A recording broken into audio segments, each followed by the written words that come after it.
আসসালামু আলাইকুম। কেমন আছেন সবাই?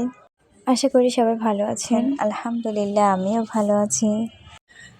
কাল ভোট গেল, এখন একটা দেশের ভিতরে উত্তাল অবস্থা চলতেছে। এখনও সব কিছু স্বাভাবিক হয়নি।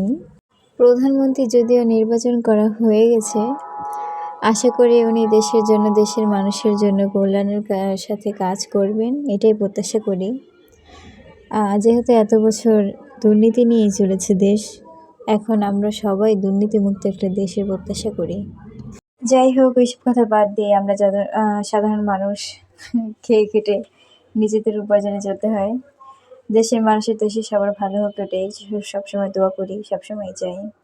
এদিকে আমাদের মিনি আজ কয়েকদিন যাবত অসুস্থ, 4-5 দিন পর আজকে এই যে উঠে বসলো। এই যে এখন বসে আছে, কিন্তু নাড়াচাড়া করতেছে না কেই।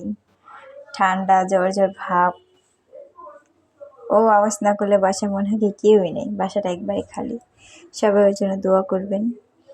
সবাইকে ভালোবাসা অভিনন্দন। নতুন হলে অবশ্যই আমাদের চ্যানেলটি সাবস্ক্রাইব করে পাশে থাকবেন। আজ এই পর্যন্তই। আল্লাহ হাফেজ।